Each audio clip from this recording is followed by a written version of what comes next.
Para el tema de espectroscopía tenemos el libro de Introduction to Spectroscopy, que es un libro que tiene el capítulo 2 dedicado a la espectroscopía infrarroja y se puede bajar libremente en la web. También como material de apoyo las tablas espectroscópicas para elucidación estructural que sirven para todas las espectroscopías y la espectrometría de masas del curso.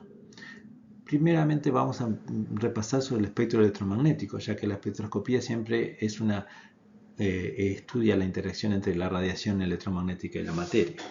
Para eso tenemos que ubicar el infrarrojo y vemos que de longitudes de onda muy chicas tenemos los rayos gamma, luego rayos X, luego el ultravioleta, el lejano y el cercano al visible, que empieza en 200 nanómetros hasta 400. Ahí empieza el visible entre 400 y 800 nanómetros, que es la única ventana de radiación que puede ver el ojo humano. Y luego a longitudes mayores de 800 nanómetros tenemos el infrarrojo, que se separa, divide en tres partes: el infrarrojo cercano o NIR, por Near Infrared, el infrarrojo vibracional o fundamental, que es el que nos va a estudiar para la parte de elucidación estructural, que está comprendida entre 2,5 micras y 25 micras, y luego mayores longitudes de onda tenemos el infrarrojo lejano, más alejado del visible, que llega hasta 1 milímetro, y luego tenemos microondas hasta 10 centímetros y más longitudes de onda mayores, radiofrecuencias, donde se encuentran las correspondientes a la resonancia magnética nuclear. Como sabemos de la ecuación de energía y longitud de onda, la energía es inversamente proporcional a la longitud de onda. Por lo tanto, al crecer la longitud de onda a la derecha, crece la energía hacia la izquierda. Y tenemos que las energías del infrarrojo a 2,5 micras corresponde a una energía de 12 kilocalorías mol y a 25 micras 1,2 kilocalorías mol. O sea, un rango de energía que es mucho menor que la de ultravioleta visible, ¿sí? Y mucho mayor que la energía de resonancia magnética nuclear, que está del orden de las 10 milésimas de kilocaloría. También históricamente se quiso usar una unidad que fuera proporcional a la energía, y entonces se creó el número de ondas, que el número de ondas es la inversa de la longitud de onda y se expresa en centímetros a la menos 1. Y por lo tanto tenemos que el número de ondas se pone como nu techo y la energía es proporcional a nu techo. Sustituyendo las longitudes de onda del infrarrojo, tenemos que 25 micras son 400 centímetros a la menos 1 y 2,5 micras son 4000 centímetros a la menos 1. Esas son corresponden a las energías de 12 kilocalorías y 1,2. Entonces, en el infrarrojo vamos a ver transiciones que corresponden a saltos, a transiciones de energía vibracional en la molécula. Y por lo tanto, ¿para qué vamos a usar el infrarrojo? Bueno, como muchos grupos de átomos tienen vibraciones características del infrarrojo, van a ocurrir esas vibraciones en regiones definidas del infrarrojo. Y entonces la espectroscopía infrarrojo va a ser el método más rápido y más fácil para identificar grupos funcionales. Como tenemos una espectroscopía que interacciona la radiación en el rango del infrarrojo, y cuando interaccione con la materia va a ser absorbida, y entonces tenemos una espectroscopía de absorción. ¿Cómo obtenemos entonces un espectro de infrarrojo? Bueno, irradiamos la muestra con radiación en el rango del infrarrojo, va a haber entonces transiciones entre los niveles de vibración, rotación molecular, y luego medimos esta energía absorbida en función de las diferentes frecuencias de radiación. Después esta energía se libera como forma de calor, ¿sí? Pero para que se dé esta absorción tiene que haber unos requisitos, y eso es dos requisitos importantes. Primero, la condición de resonancia, que quiere decir que para que haya absorción de energía, la energía de esta radiación tiene que ser igual a la diferencia entre los niveles de energía vibracional de la molécula. Esta es la condición de resonancia, que es necesaria para que haya absorción, pero no es suficiente. ¿Por qué? Porque tienen que cumplirse otros requisitos que son las reglas de selección, que nos dan la probabilidad de que ocurra esta transición. Las reglas de selección más importantes que vamos a ver son que el momento dipolar del enlace o del grupo tiene que cambiar durante la transición vibracional y que el salto, o sea, la transición entre los niveles, sea de más o menos 1. Esas son las reglas de selección que nos dan la probabilidad para que ocurra. Cuando la transición cumple las reglas, tiene alta probabilidad y es una transición permitida, y la que no cumple las reglas van a ser transiciones prohibidas, o sea que se van a dar con una muy pequeña intensidad y seguramente no las veamos en el infrarrojo. Para ver una idea de cómo van a ser o el orden de la magnitud de las transiciones, tenemos aquí una curva de energía potencial en función de la distancia para un enlace. Entonces tenemos la curva negra, que es la que dice aquí, que el punto más bajo es la distancia interatómica, o sea, de la distancia entre el enlace, y si se disminuye la distancia aumenta mucho la energía, ¿no? Por la repulsión entre los pares de las nubes electrónicas de los átomos, y si se aumenta la distancia, la energía aumenta hasta que después se hace constante y se da la disociación de la molécula. Y tenemos que los niveles de energía están cuantizados, no pueden ser cualquiera, sino que están cuantizados y la energía va a estar igual a la constante de Planck por la frecuencia de vibración del oscilador por n más un medio, siendo n el número cuántico vibracional. Es interesante que vean que aun cuando n igual 0 existe una energía de vibración, y esa energía está aquí, por ejemplo, con n igual 0, que los átomos no van a estar quietos a una distancia de enlace, sino que van a estar vibrando, acortándose y alargándose alrededor de la distancia de enlace con una frecuencia característica, la frecuencia del oscilador, que depende de la constante de fuerza de ese enlace y también de la masa reducida de ese enlace. Las dos curvas son aquí, la curva negra ya había dicho es la real y se puede aproximar a la curva de un oscilador armónico, que es la azul, para niveles bajos de energía, que son justo los que estamos mirando, el nivel fundamental n igual 0 y niveles excitados 1, 2. Vamos a mirarlo con mayor detenimiento. Si tenemos aquí como un enlace dado por un resorte que une a dos masas, que son los átomos, cuando se irradia con energía en el rango de infrarrojo, va a absorber energía y entonces va a aumentar la amplitud de la vibración, ¿sí? Pero no va a aumentar no va a cambiar la frecuencia que está dada por la frecuencia de ese oscilador, ¿sí? Entonces tenemos que la energía de la vibración tiene esta ecuación, y si usamos como requisito que la regla de selección, que la diferencia entre los niveles es 1, tenemos que el salto va a ser entre un nivel genérico n más 1 y un nivel n, y entonces esto va a ser igual a nu, a la constante de Planck por la frecuencia del oscilador, que es igual a h sobre 2pi por la raíz de k sobre mu. Pasando a esa diferencia de energía, cuando la igualamos a la energía de la radiación, tenemos que h nu, la energía de radiación, o hc nu techo, y la igualamos a esta diferencia energética, nos da que es igual a h sobre 2pi por raíz de k sobre mu, y entonces despejando el número de onda de esa ecuación, tenemos que el número de onda de la absorción va a ser igual a 1 sobre 2pi c por raíz de k sobre mu. Y esta es una ecuación muy importante porque nos da el valor del número de onda de absorción para distintos tipos de enlace con distinta fuerza, K, o distinta masa reducida dada por las masas de los átomos. Entonces tenemos que si la frecuencia de la radiación que incide es igual a la frecuencia fundamental del dipolo, y tenemos acá que tiene que haber un cambio de momento dipolar, la absorción en el infrarrojo, y la frecuencia se llama activa en el infrarrojo, y entonces la vamos a ver.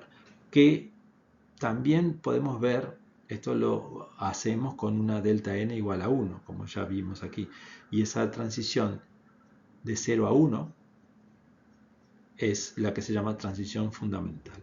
Pero también puede haber transiciones prohibidas, cuando el delta n es distinto de 1. Y por ejemplo, hay una transición que puede verse entre 0 y 2.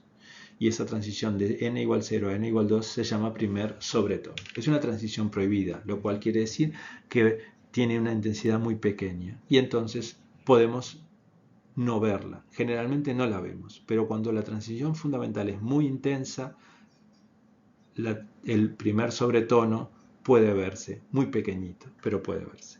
La frecuencia, como el espaciamiento de los dos de los niveles es más o menos igual a niveles bajos, la frecuencia del sobretono es el doble de la frecuencia fundamental. Y aquí tenemos que si uno ve la frecuencia fundamental con una buena intensidad, puede llegar a ver un sobretono con muy poca intensidad, pero con una frecuencia igual al doble de la fundamental. Esto solo para explicar algunas bandas que pueden llegar a verse, que son solo sobretonos de la fundamental y no tienen ninguna otra significación.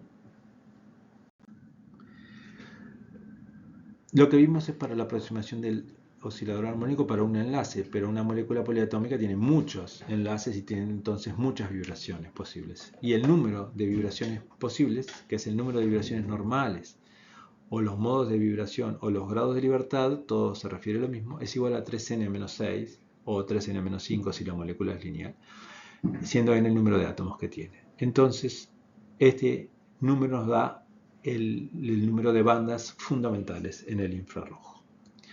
¿Cómo se pueden clasificar estas vibraciones? Bueno, se pueden clasificar en función de su forma o de su simetría. En función de la forma tenemos que las vibraciones que alteran la distancia de enlace se llaman estiramiento o tensión y se denotan por la letra griega nu, y las que alteran el ángulo de enlace se llaman deformaciones o flexiones y se denotan con la letra griega delta. También de acuerdo a su simetría se pueden clasificar los estiramientos en simétricos o asimétricos, nu-s y nu-as, y las deformaciones en el plano, cuando todos los átomos están deformando en el mismo plano, o fuera del plano cuando la vibración ocurre fuera de un plano, que se llama OOP, como es out of plane por inglés. En general, los estiramientos tienen mayor energía que las deformaciones porque se requiere más energía para cambiar la distancia que para cambiar el ángulo de enlace. Entonces los números de onda de los estiramientos son mayores que las deformaciones. Y también el número de onda de un estiramiento asimétrico es un poco mayor que el de un estiramiento simétrico. Aquí tenemos entonces distintos modos de vibración, pero además de estos modos podemos ver bandas de combinación que se llaman, que son suma de frecuencias fundamentales, y bandas de diferencia que son restas de diferencias fundamentales. Esto es solo para mostrar que en el infrarrojo vamos a ver muchas bandas. Y además, aparte de las transiciones entre los niveles vibracionales, que es lo que se ve en el infrarrojo, hay subniveles rotacionales, por lo tanto vamos a ver bandas ensanchadas de absorción. Un ejemplo de cuántas vibraciones podemos ver es las vibraciones más útiles que podemos ver. Además, no son las que consideran la molécula como un todo, sino las que consideran partes localizadas, o sea, grupos de átomos, que son los grupos funcionales. Entonces, por ejemplo, vamos a mirar un grupo metileno, un grupo CH2. Este tiene varios modos de vibración. Modo de vibración de estiramiento, en el cual tenemos aquí en los dos enlaces carbono-hidrógeno se alargan y se acortan a la misma vez. Es el estiramiento simétrico a 2853, es solo para tener una idea del valor, centímetros a la menos 1, y el asimétrico, en el cual mientras uno se estira el otro se acorta. Entonces fíjense que 2900, el asimétrico es un poquito más grande que el simétrico. Y a su vez tenemos todas las deformaciones, que son todas a números mucho más chicos, porque es más fácil deformar un enlace que acortar su distancia. Entonces los números de onda de las deformaciones van a ser menores por tener menor energía. Y tenemos en el plano flexión o tijera, como una tijera, o en el plano también oscilación, ¿no? Los tres átomos están en el plano, pero también pueden estar en distintos planos, fuera del plano. Por ejemplo, el carbono se mantiene en el plano y los dos hidrógenos se van del plano, y puede ser otro aleteo o balanceo, depende de los nombres que uno quiera darle, no se preocupen por los nombres, o si no una torsión mientras uno va hacia adentro y el otro va hacia afuera. Entonces aquí tenemos que un grupo que se llamaría como un grupo funcional metileno tiene varios modos, por eso vamos a ver varias frecuencias en el infrarrojo. ¿Dónde van a aparecer las frecuencias?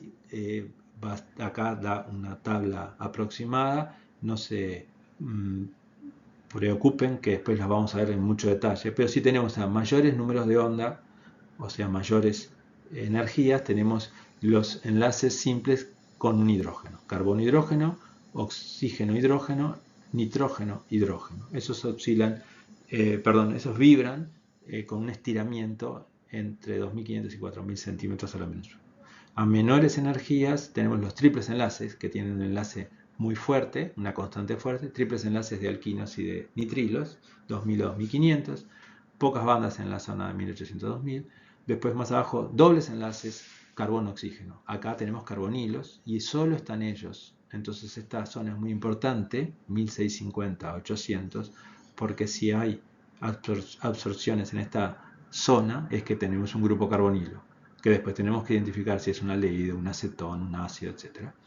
Más abajo, menor energía, carbono, nitrógeno, doble enlace, carbono-carbono, doble enlace, etc. hasta 1550. Y más abajo, todavía hasta 4000, enlaces simples. Todos estiramientos enlaces simples.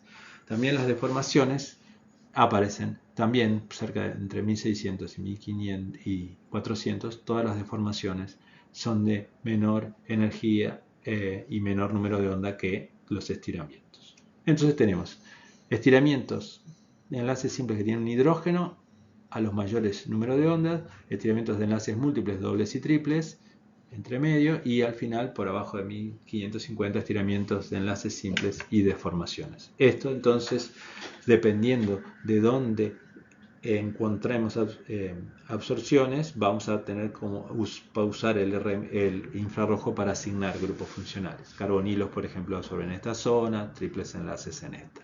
Pero a su vez, también otro uso es importante del infrarrojo va a ser la identificación de sustancias. ¿Por qué? Porque la molécula también puede vibrar como un todo y entonces va a tener modos de vibración como un todo, involucrando a toda la molécula. Entonces, dos moléculas que tengan distinta estructura van a tener infrarrojos distintos.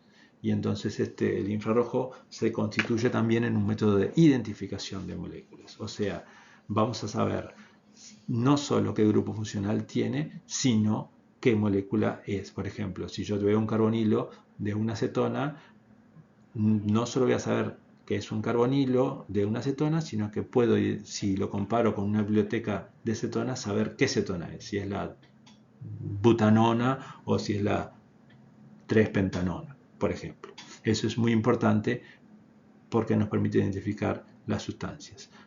¿En qué nos va a aparecer estos? ¿En dónde nos van a aparecer las bandas características de la sustancia y no del grupo funcional? Bueno, aquí, como el esqueleto molecular tiene la mayor masa, porque es como un todo, la masa reducida va a ser la más alta, por lo tanto las frecuencias van a ser de las más bajas. Y entonces las frecuencias de la molécula como un todo van a aparecer acá por abajo de 1500, y entonces esta zona se llama zona de la huella digital, porque aquí van a aparecer bandas que dependen de toda la molécula y no solo de sus grupos funcionales. Entonces esta es la zona que permite identificar perfectamente qué molécula es, no solo los grupos funcionales que se identifican mayormente de este lado. ¿Sí? Entonces tenemos métodos de identificación de sustancias y también de asignación de grupos funcionales. Otra cosa que vamos a ver es qué variaciones vamos a obtener a partir de la ecuación del número de ondas de una absorción. ¿Por qué? Porque la posición de la absorción, el número de ondas, depende de la constante de fuerza y de la masa reducida, que es el producto de las masas sobre la suma de las masas. ¿Sí? Entonces, fíjense, cosas que podemos sacar y usar en la asignación estructural. Si aumenta el número de la fuerza del enlace, va a aumentar el número de ondas. Entonces tenemos para enlace carbono-carbono, enlace simple cerca de 1200, enlace doble 1650 y enlace triple 2150. Aumenta la fuerza, aumenta el número de ondas. También para carbono-oxígeno, ¿no? Alcoholes cerca de 1100, carbonilos cerca de 1700. Ya habíamos visto esto. También la masa reducida. Al aumentar la masa, disminuye el número de ondas. Entonces fíjense, masas reducidas chicas es cuando hay un hidrógeno, la masa reducida es chica, es de las más chicas, entonces aparecían, habíamos visto, a los mayores valores de número de onda, cerca de 3000 carbono-hidrógeno. Con una masa mayor, carbono-carbono, 1200. Carbono-oxígeno, 1100. Carbono-cloro, 750. ¿Sí? También habíamos visto que la fuerza del enlace requiere mayor constante de fuerza estirar que deformar. Y si vemos que en los carbono-hidrógenos eran 3000 carbono-hidrógeno, ¿no? Y estiramientos, y las deformaciones por el orden de 1340. Estos son todos valores promedios, no, para dar una idea. Pero también es importante los efectos que tienen sobre la constante de fuerza, distintas propiedades de la molécula como la hibridación o la conjugación.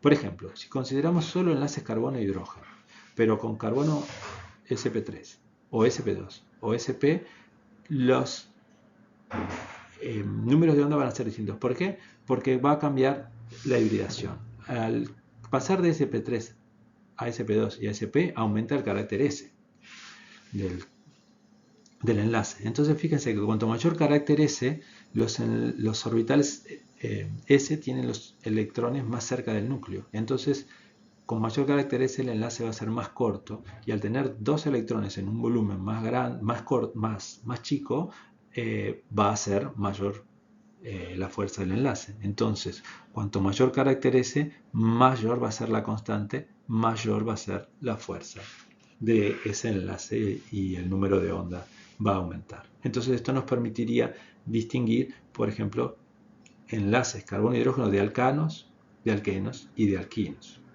¿Sí? Otra cosa importante es la conjugación. Fíjense que en un grupo carbonilo, el doble enlace, aquí es la butanona, absorbe 1715. ¿Sí? Este es el valor. Este es un valor, 1700 es un valor promedio, 1715 en la butanona. Pero si está conjugada en la butenona, la molécula tiene resonancia, entonces la molécula real es un híbrido entre esta forma, con separación de cargas, pero donde el carbonilo está como un enlace simple, y esta otra forma en la cual el carbonilo tiene el enlace doble. Entonces la molécula real tiene un carbonilo con un orden de enlace menor a 2, porque hay una parte que contribuye al híbrido de resonancia que tiene enlace simple. Por lo tanto, la fuerza del enlace de carbonilo conjugado va a ser menor que en un carbonilo común, y eso se traduce en que disminuye su número de onda. Y entonces ahí lo podemos ver, distintas variaciones que veamos en la zona van a poder ser explicadas por efectos de hibridación, conjugación, y eso lo vamos a usar mucho en la elucidación estructural que veremos en los próximos videos.